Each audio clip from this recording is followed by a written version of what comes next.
Bonjour, le dimanche 23 mars 2014, en soirée, à la Seine-sur-Mer, dans le Var, se tenait à la Bourse du Travail la centralisation des résultats du premier tour de l'élection municipale.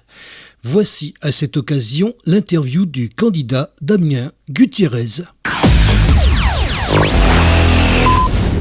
Je pense que ce soir, une grande partie des Sénois ont exprimé clairement leur volonté d'un vrai changement à la Seine, en matière de circulation d'abord, mais bien sûr de sécurité et de fiscalité. Ils veulent désormais retrouver une grande station balnéaire française avec une industrie durable. Nous sommes prêts à réaliser l'alternative qu'ils attendent depuis trop longtemps. Nous demandons aux Sénois de participer plus massivement au second tour pour nous donner la légitimité nécessaire à une nouvelle administration de la commune, de notre ville. Nous nous sentons investis ce soir d'une grande responsabilité, celle de représenter désormais toutes celles et ceux qui ne se reconnaissent pas dans le bilan de la mandature socialiste 2008-2014. La Seine change et nous remercions les Sénois de s'être exprimés pour ce changement. Nous y sommes prêts et nous en serons dignes. Je fais un appel à tous les Sénois qui ne se reconnaissent pas dans la mandature socialiste. Ils peuvent être de droite, ils peuvent être de gauche, ils peuvent être du centre. L'essentiel pour nous, c'est d'offrir une alternative claire et qui ne se conteste pas sur le plan des idées, sur le plan programmatique. Il y a maintenant un choix clair qui s'offre aux Sénois, celui de poursuivre avec la municipalité actuelle ou de changer la Seine comme nous le proposons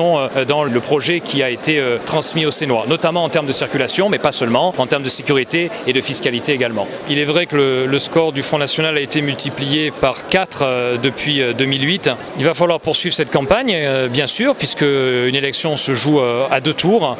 Donc c'est ce que nous allons poursuivre. Encore plus d'explications, notamment sur la traversée du centre-ville de la Seine, sur laquelle visiblement beaucoup de Sénois se retrouvent. Et puis bien sûr en matière de sécurité, de fiscalité, où nous approfondirons nos propositions pendant cette semaine qui nous sépare du second tour. J'espère que les Sénois, les Français se mobiliseront davantage à ce second tour pour que les municipalités qui seront issues de ces votes aient toute la légitimité pour pouvoir administrer les communes de la manière la meilleure possible. Il se trouve que l'écart très relatif entre la municipalité sortante et nous place dans une position d'alternative claire. Je crois que les Sénois se sont exprimés assez clairement, vu l'écart avec les autres candidats, et j'appelle évidemment les autres candidats à prendre la meilleure décision en vue de ce second tour, de façon à ce que nous puissions vraiment amorcer le vrai changement que les Sénois attendent. Nous étions présents pour les résultats de ce premier tour et espérons être présents dimanche 30 mars 2014, toujours à la Bourse du Travail, pour les résultats de ce second tour de ces élections municipales que nous suivons depuis avril 2013. Retrouvez nos sujets sur la chaîne YouTube KXTC Podcast. Vous pouvez retrouver également nos informations sur la page Facebook KXTC Podcast ainsi que sur Twitter. Je vous souhaite une excellente matinée et je vous retrouve très vite sur un prochain reportage pour KXTC Podcast.